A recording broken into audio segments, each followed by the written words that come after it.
מאחורי כל לוחם כזה יש גם עורף. עורף חזק, עורף מאוחד, עורף שנותן את הכוח לאלה שבחזית להמשיך להילחם ולדעת למען מה הם נלחמים. היום אנחנו רוצים לעסוק בקהילת העיר שוהם. נמצאת איתנו נורית שכטר, נציגת הקהילה הדתית בשוהם. שלום לך.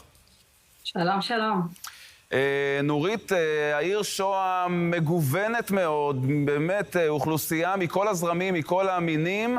ספרי לנו איך אתם עוברים, חווים את המלחמה הזו בעורף בשוהם. האמת שהמלחמה הזאת ב7 לאוקטובר, כמו שכולם ככה, כולנו נכנסנו להלם. הרבה מהקהילה שלנו בשמחת תורה גויסה ויצאו לקרבות.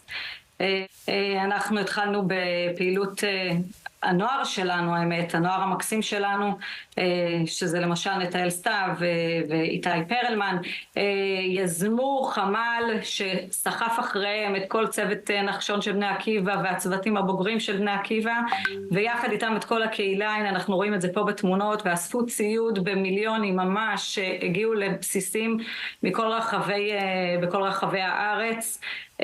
בנוסף, היה מפעל ציציות שבת יסיון הקימה, ראתה שיש צורך גדול מאוד בציציות, ואליה נרתמו המון מחברי הקהילה. אנחנו יכולים לראות פה בתמונות מפעל מדהים שעשינו פה ויזמנו ביחד עם דפנה מייטליס וימית איתך, תפילות לנשות שוהם. תפילות שהגיעו נשים מגוונות מכל הקהילות, הדתיות, הלא דתיות, ספרדיות, אשכנזיות, וזה פשוט היה מדהים לראות.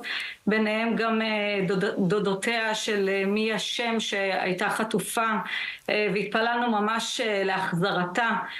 ותודה לאל גם זכינו להתפלל שוב ולומר פרקי תהילים, גם מזמור לתודה להשבתה. זה פשוט מדהים לראות איך קהילה וחוסן של קהילה עושה את זה. אתם יכולים לראות פה באמת הדודה של מי השם ככה מרימה להפרשת החלה, וכאן אתם רואים את האוכל, מפעל ההזנה, שפועל עד היום, למעלה מ-1,300 מנות יוצאות לחיילי צה"ל. שלכם בכל הגוונים, גם באוכל, בציציות, בעזרה, בתפילות וכולי, אבל במקביל גם העיר שוהם משלמת מחיר לא פשוט.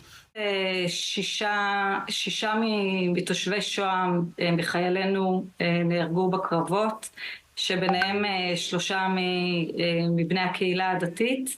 כל הקהילה פה נרתמה ונרתמת, גם בעניינים של המזון, גם בעניינים של החיבור הקהילתי, שזה פשוט מדהים לראות איך קהילה שלמה עד היום גם מחבקת, גם תומכת וגם ממשיכה, גם לזכור אותם. אנחנו עכשיו גם כקהילה, כמובן כל משפחה והצורך שלה, אבל אני רק ככה רוצה באמת לציין שעד היום מפעל המזון שאנחנו, אתם רואים פה את החיילים ברקע, חיילים מעזה ועד הצפון, עד הר דוב, ביוזמתה של אפרת קליין ושיילי פרלמן, מנהלות את כל נשות שוהם שמדי שבוע, נשות וגברי שוהם, שמדי שבוע מספקים מלא מנות ושמחת חיים לחיילים שלנו. הקהילה בשוהם שמתאחדת סביב המלחמה הזאת, בעזרה. לגמרי.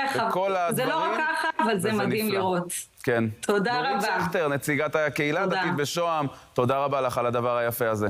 להתראות. תודה.